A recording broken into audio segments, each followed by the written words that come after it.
8 বছর পর তারা তাদের ছেলেকে খুঁজে পেয়েছে, কিন্তু সেই ছেলে কমপ্লিটলি অন্য একটা মানুষ। আমার ঝাঁপির জীবন খুবই দুঃখজনক এমনিতেই। তারপরে আমি জিজ্ঞেসই করে ফেললাম, এই তোদের কি রাগ হচ্ছে আমার উপর? ও যে ভীষণ রাগ হচ্ছে তোমাকে দেখে। যেদিনকে ডেট দিল যে ভালোবাসার কথা বলবো, ডেটে নিয়ে যাব, সেদিনকেই চলে গেল আমাকে ছেড়ে। আমি যখন ডিসিশন নিয়েছিলাম, আমার মনের মধ্যে এটাই কাজ করছিল যে 9 বছর আগে সৌরভকে তারা মনে রেখেছে। এখনো অব্দি 1.5 বছর হয়ে গেছে ঝাঁপি অকেশন ছাড়া শাড়ি পরে না। তাছাড়া I was not preparing myself for হিম।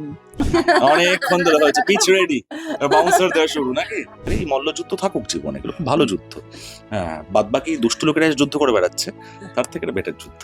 6:30টার সময় আর হচ্ছে না লক্ষ্মী ঝাঁপি এখন 5টায়।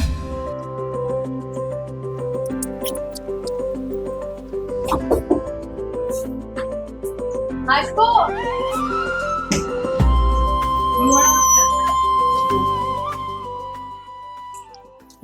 বউ এইরকম ভাবে নক করে পারমিশন নিয়ে তারপরে ঢুকে না, অন স্ক্রিন না, তোমরা তো অফ স্ক্রিনও হতে চলেছো খুব শিগগিরই। তাতে উঠবি ব্যাপারটা না। হ্যাঁ, কিন্তু এখন তো সব ঠিকই হয়ে গেছে যে হ্যাঁ তোমরা হচ্ছ। আমাদেরকে বলেছে যে এই কস্টিউম পরে ব্যক্তিগত কোনো কথা বলতে পারো এটা তোমাদের নিয়েও। না, এটা হাউসের নিয়ম। আচ্ছা, চলো আমরা একটুখানি সেটের ওখানে গিয়ে বসে আড্ডা মারি। হ্যাঁ, নতুন সময়। প্রচুর আওয়াজ খেতে হয়েছে যে তুই বলেছিস বলে আমি একবারে রাজি হয়ে গেছি।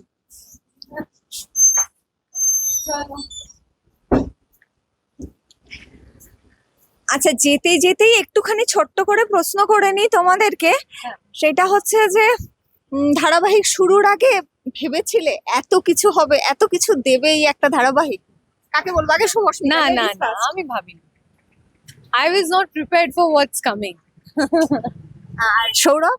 না, আমি তো এতদিন ধারাবাহিক যে চলবে এবং দর্শক যে এতটা ভালোবাসা দেবে সেটাও ভাবিনি। আর ভালোবাসা শব্দটার সঙ্গে এতটা আত্মিক সম্পর্ক হবে সেটাও ভাবিনি।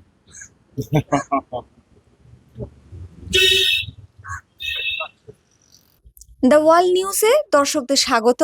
আমি উপালি আজকে আপনাদের নিয়ে চলে এসেছি লক্ষ্মী ঝাঁপি ধারাবাহিক সেটে। অনেক কিছু বদল হয়েছে।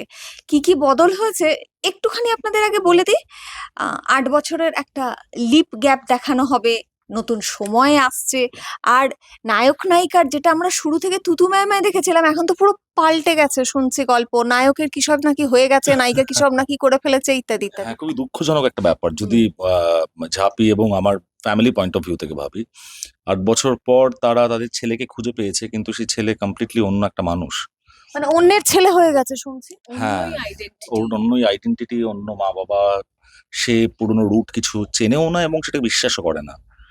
আর সে দাবি করে সে born and brought up US, এখানে সে ছিলই না।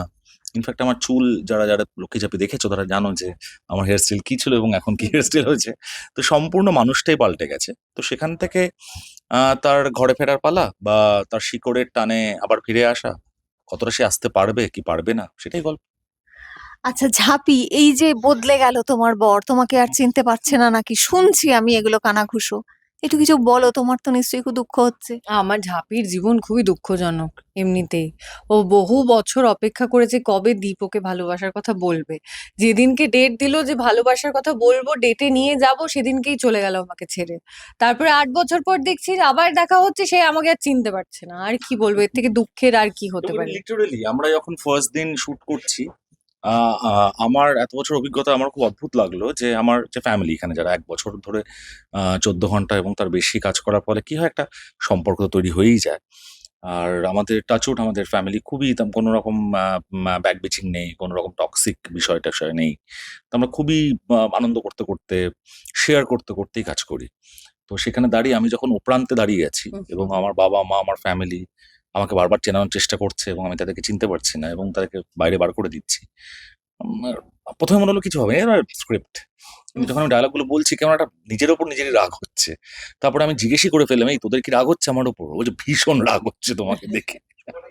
তো বুঝতে পারলাম যে আর না। কালকেই ওই সিনটা ছিল। তো আমরা 5 জনই, যে রেস্ট অফ দ্য ফ্যামিলি, সরকার পরিবার, তাদেরই আর কোনো এক্সট্রা করে কোনো এফোর্ট দিতে লিসেনও হয়নি। নিতে হয়নি এবং আমরা প্রত্যেকেই দিচ্ছি। এমনি হ্যাঁ, খুব ইমোশনাল হয়ে কাসাই, পড়েছিলাম। ঝাঁপি, আমার মা, অজন্তা, আমার বাবা, প্রত্যেকে দেখলাম যে একদম রিয়েল, এবং আমারও খুব একটা অদ্ভুত, আমি তো একবার মা বলেই ফেলেছি রিফ্লেক্সে অজন্তাকে বাইরে বার করতে গিয়ে, মা প্লিজ। ও আমার মা তো নয় এখন। আচ্ছা, আমরা একটুখানি বাস্তবের ফ্ল্যাশব্যাকে যাই। হ্যাঁ।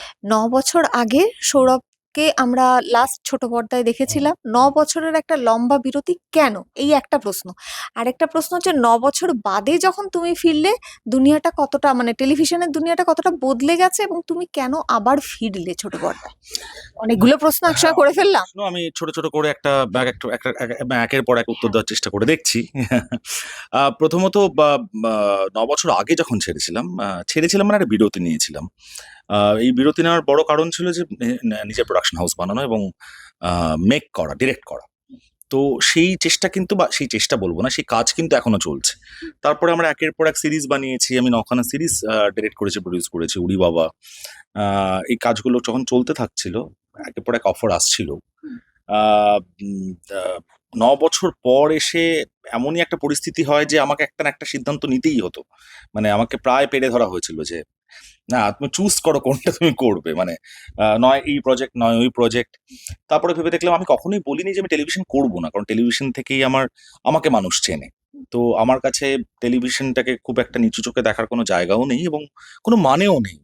এত লার্জ অ্যামাউন্ট অফ অডিয়েন্সের কাছে আহ, পৌঁছানো টেলিভিশন ছাড়া এখনো দাঁড়িয়ে অসম্ভব। আমি ওয়েব সিরিজ ডিরেক্ট করেও আমি বুঝেছি, ওয়েব সিরিজ শুট করেও আমি বুঝেছি যে ডেফিনেটলি সেখানে একটা লার্জার অডিয়েন্স রয়েছে, কিন্তু সেটা অতটাও বড় স্কেল নয় যতটা টেলিভিশন ক্যাটার করতে পারে। তো এই অডিয়েন্সের সঙ্গে যে 9 বছরের দূরত্ব তৈরি হয়েছিল, একটা খানিকটা রিস্কই নেওয়া, কিন্তু এখন 1 বছর প্লাস হয়ে গেছে বলে আমরা খুব হাসতে হাসতে কথা বলছি। আমি যখন ডিসিশন নিয়েছিলাম আমার মনের মধ্যে এটাই কাজ করছিল যে 9 বছর আগে সৌরভকে তারা মনে রেখেছে, কারণ হ্যাঁ ডেফিনেটলি তাকে প্রডিউস করতে দেখেছে, ডিরেক্ট করতে দেখেছে বা ওয়েব সিরিজে অভিনয় করতে দেখেছে, কিন্তু সেটা তো একটা একটা একটা সীমিত স্কেল। এই স্কেলের লোক কি আমাকে মনে রেখেছে কিনা, তারা আদৌ পছন্দ করবে কিনা, তারা আদৌ রিজেক্ট করে দেবে কিনা। তো এটা একটা ভয় তো ছিল, রিজেকশনের ভয় তো মারাত্মক মানুষের। তো সেখানে দাঁড়িয়ে আমি খুব স্কেপটিক্যালও ছিলাম, কিন্তু যত সময় গড়িয়েছে দীপ ঝাঁপিকে তারা একদম নিজের ঘরের ছেলে মেয়ে হিসাবে নিয়েছে। এবং এই যে চট করে মানুষের বেডরুমে ঢুকে পড়া যায় না, এবং মানে ঘরের কন্টু, মানে মন, এই জার্নিটা একটা ইনক্রেডিবল জার্নি হয় টেলিভিশনে। আমি যখন করেছিলাম তখন এক রকমের দুনিয়া ছিল, তার বড় কারণ তখনই 14 ঘন্টার সিস্টেমটা আসেনি, এতটা সিঙ্ক্রোনাইজড ওয়েতে হতো না, প্রচুর রিহার্সালস হতো। আমি এরকমও দিন কাটিয়েছি আমি বাড়ি ফিরতে পারিনি, আমি মেকআপ রুমে ঘুমোতে হয়েছে, এবং সেটা একদিন দুদিন নয়, একাধিক দিন। তো সেখানে দাঁড়িয়ে এখন অনেক সিস্টেমেটিক ওয়েতে হয়। এখন যারা জেনজি যারা অভিনয় করছে তারা অনেক বেশি পার্টিকুলার, তারা জানে কি করতে এসছে, এবং আমার জেনজিদের নিয়ে প্রচন্ড ভরসা। তো ভরসা বুঝতেই পারছো যন্তর মন্তর থেকে। তো এখন অনেকটা সিস্টেমেটিক হয়েছে। আহ, উম, অনেক লোকে বলে যে এক্সপেরিমেন্ট করা হয় না, কিন্তু আমি বলবো এক্সপেরিমেন্ট, এই একটা তো গো থাকবে, একটা ধরন তো টেলিভিশনে থাকবেই, তার মধ্যেও কিন্তু অনেক এক্সপেরিমেন্টাল গল্প আমি দেখতে পাই। মানে আমি যখন টেলিভিশন করতাম তখন নায়িকারা এডুকেটেড এবং তার শিক্ষা নিয়ে সে লড়াই করছে, এরকম অপরচুনিটি কম থাকতো, কিন্তু আমি এসেই দেখেছি ঝাঁপি ভালো পড়াশোনায়, এবং ঝাঁপি মানে আমার থেকেও, দ্বীপের থেকেও রাদার ম্যাথামেটিক্সে অনেক মাথা শার্প। তো এগুলো তো চেঞ্জেস, এগুলো বিগ চেঞ্জেস, দেখলে মনে হয় খুব স্মল চেঞ্জ, কিন্তু ন্যারেটিভের দিক থেকে এটা বিগ চেঞ্জেস। এবং এখনো অব্দি 1.5 বছর হয়ে গেছে ঝাঁপি অকেশন ছাড়া শাড়ি পরে না, মানে সে সালোয়ারই পরে। এটা বিগ চেঞ্জ না? মানে আগে তো কি ছিল, মানে সিরিয়াল মানেই নায়িকা শাড়ি পরে নেবে একটা কোনো না কোনো মাসের পর আর কি, কিন্তু এতগুলো মাসের পরও পড়েনি, তো চেঞ্জেস তো হয়েছে। বেশ, তুমিও কিন্তু প্রথম ধারাবাহিকের পরে বোধহয় একটা বিরতি নিয়েছিলে, ছোট্ট করে বিরতি নিয়েছিলে। খুবই কম, 7 মাসের একটা ছোট্ট বিরতি। আমার প্রথম 3 মাস তো আগে আমি স্লিপ ডিপ্রাইভ যেটা ছিলাম সেটা আগে পূরণ করেছি, তারপরে ভাবলাম যে I think it's too soon to take a huge break, let's get back to work. কিন্তু তুমি শুনলে যে তুমি এমন একজন নায়কের বিপরীতে অভিনয় করবে যিনি 9 বছর বাদে আসছেন, কিন্তু 9 বছরে কেউ তাকে ভোলেনি। খুব পোড় খাওয়া একজন অভিনেতা, তো নিজেকে প্রিপেয়ার করলে কিভাবে? নট রিয়েলি, মানে ওরকম যে কে আমার সঙ্গে কাজ করবে সেটা তো আমার প্রিপারেশন নয়। আমার প্রিপারেশন ছিল খুবই ব্যক্তিগত, যে আমার একটাই ফার্স্ট অফ অল যেটা স্ট্রাগল ছিল যে কেউ যেন আমাকে ঐশানীর সঙ্গে রিলেট না করে ফেলে। That is the main struggle. বহু বছর 2.5 বছর ধরে একটা ক্যারেক্টার করার পর 7 মাসের মধ্যে একটা নতুন চরিত্রে শুরু করা আবার journey, the closest thing that can happen is, দেখো মেয়েদের চরিত্রগুলো তো অলমোস্ট সিমিলার। ঐশানীও চিরকাল দুঃখী, ঝাঁপিও চিরকাল দুঃখী। আলটিমেটলি যবে তারা খুশি হবে তবে সিরিয়াল শেষ হয়ে যাবে। সো এটা যদি আমাকে একই রকম দেখতে লাগে, একই রকম শুনতে লাগে, তাহলে ওটা খুব মোনোটোনাস হয়ে যাবে। So that was my only challenge. তাছাড়া I was not preparing myself for him. আচ্ছা, মানে ওটা সেটেই হয়ে গেছে যে হ্যাঁ তুমি ওটা তো ওর জায়গায়, সাপোজ আজকে ওর জায়গায় যদি অন্য কেউ হতো তাহলেও একটা কিছু হতো। I was not prepared for that. আচ্ছা, তো মানে কাজ করতে করতে কি দেখলে যে সৌরভ চক্রবর্তী মানুষটা কেমন আর অভিনেতা কেমন? মানুষটা অন্যরকম, অভিনেতা খুব কম্পিটিটিভ। মানে তোমাকে বেগ দিয়েছে সিন, পরের আহ, সিনটাতে চ্যালেঞ্জ ছুড়ে দেওয়া এরকম কিছু?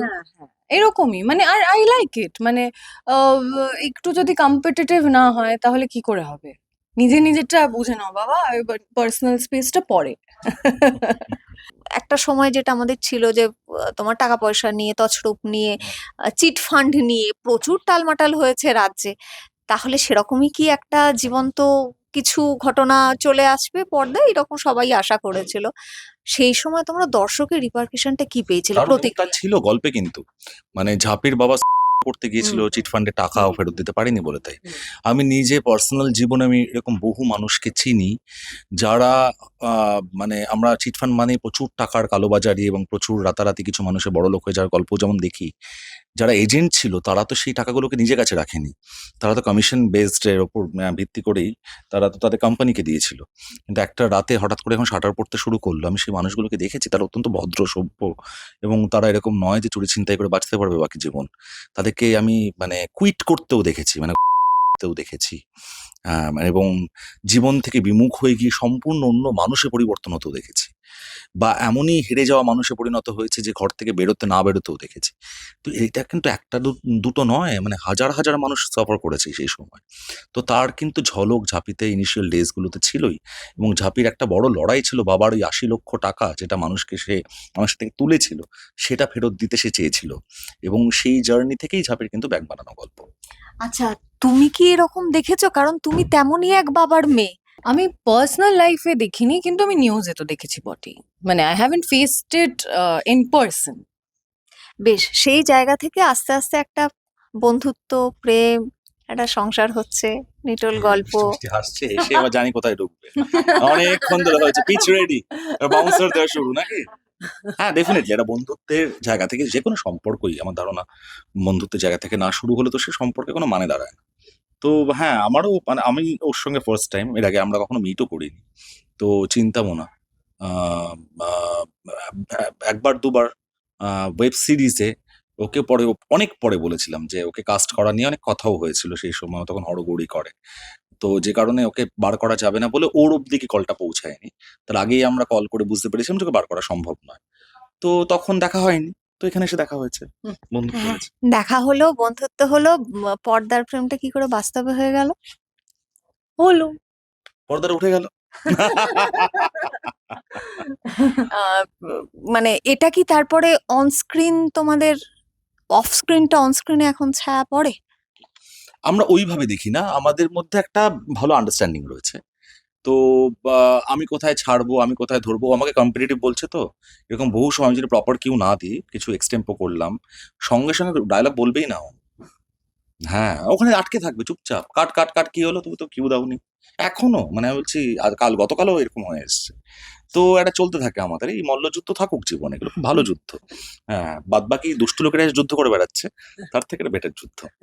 আচ্ছা, এবার একটুখানি আমি ফিরে যাই। মানে মাঝখানে এমন হচ্ছিল যে ধারাবাহিক 1.5 মাস, 2 মাস, 3 মাসে শেষ। সেখানে আবার এখন দেখা যাচ্ছে বেশ কিছু ধারাবাহিক, তোমাদের ধারাবাহিক নিয়ে, যে 1 বছর, 1.5 বছর, 2 বছর।